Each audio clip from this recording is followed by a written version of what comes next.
Hi, folks. Look, I'm back temporarily. I'm over at my apartment now getting some stuff. My girlfriend had to go into work today. Luckily, she'll be the only one there, and she's kind of giving some stuff to some people who are coming to pick up things, and she's going to wash her hands and do all that stuff. So I came home for the time that she's at work to kind of gather up some things, and probably by tomorrow I'll be back in her apartment again. But I did my talk last night for the Angel City Zen Center on the Zoom thingy, and the schedule will be below for anybody who wants to join future Zoom thingies at the Angel City Zen Center. And the question came up, are viruses sentient beings? And this question, this is like the fourth time this question has come up. So the first few times it came up, I was kind of going to be like, haha, that's funny, good joke. Ignore it, and I wasn't going to do anything about it, but I think I'll do something about it today and talk about that. But first, before I talk about that, I want to say that things are looking up, I think, at least for today. I was looking at my phone, and a really pessimistic, scaremongering headline from the Washington Post pops up. You know, the way these phones work, they pop up before you can get rid of them. And instead of getting, scared and clicking on it, and oh my God, what next? I gave it the finger and swiped it away. And I think that's interesting because it represents a change of attitude. And I hope that other people can find it within themselves to also change their attitudes. Now, once again, for all the people who are going to say this, I'm not a denier. I counted yesterday and I washed my hands 12 times yesterday.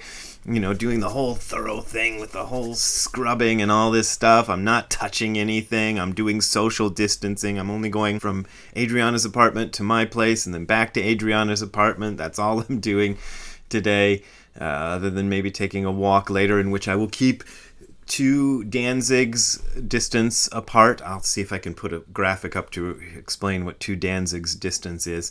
And I'm doing all that stuff. So I'm fully on board, and I think the way that we will defeat this thing and get through this thing is by all doing our part.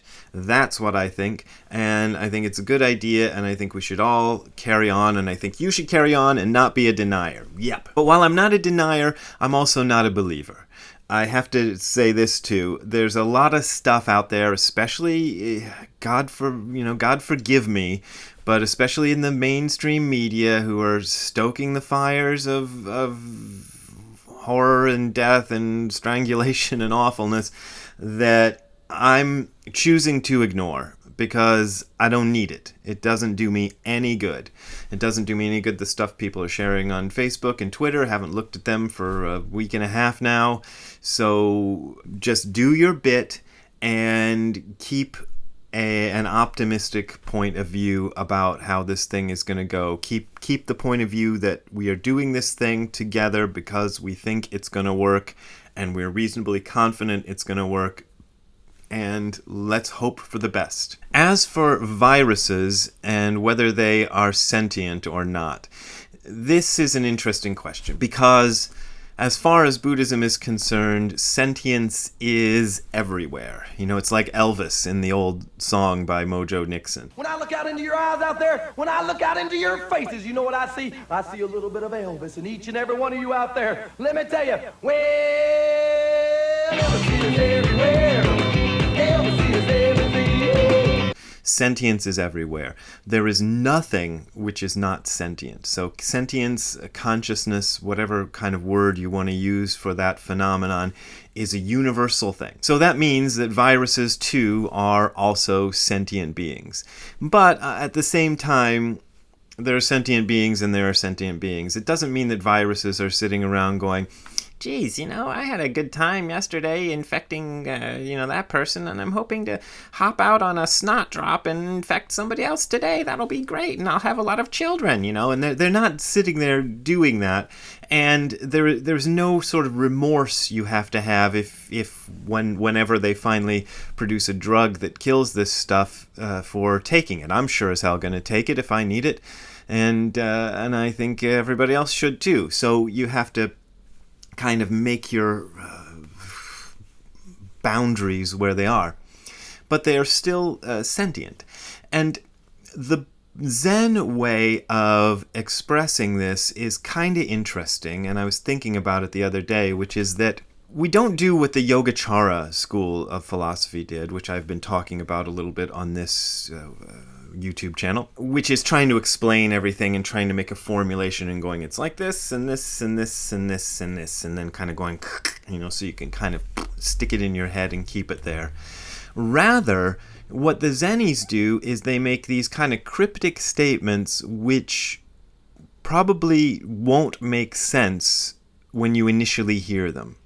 For example, one of the ones I've brought up many times on this channel and in my books and everywhere else is that early on in my practice of Zen, Tim McCarthy, my Zen teacher, said to me, "It's more you than you could ever be."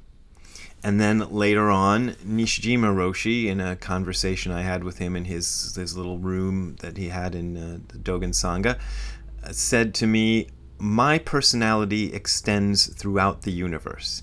Now, when I first heard these things, I'm just going, what the hell does that mean?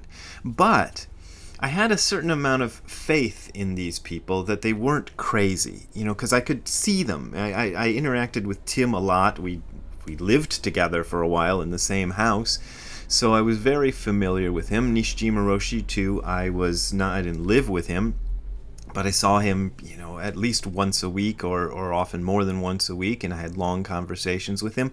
So I knew he wasn't a weird, crazy person, and I could trust him. And yet they both said these strange things. So I had to go, well, that strange thing is probably true, but I have no idea what it means. That's kind of the Zen way of doing it. And then they tell you, okay, you don't understand what this means. Keep meditating. Keep doing your Zazen practice. And they don't say this, but there's an implication that one of these days you will get to understand this viscerally, physically, in a way that cannot be denied. So, there's a little bit of Shobo Genzo I'd like to read for you that's kind of Dogen's way of expressing this, and I believe I've read this portion of Shobo Genzo on this very YouTube channel already, maybe more than once. I definitely have referenced it in several books and on my blog, so forgive me if you're bored by this already, but it's from a chapter called Mujo Seppo. Mujo Seppo. Which, as you can see, Nishijima Roshi and Mike Cross translated it as the non-emotional preaches the Dharma. Usually it's translated as the insentient preaches the Dharma. I think that's kind of the standard translation, and I believe that's the one Kazuaki Tanahashi and his crew used, as well as others. And here's the passage that I like. An ancient says, an ancient being an ancient Buddhist master, the whole universe in the 10 directions, which means all directions, is a Shramana's one eye. Shramana is a practitioner.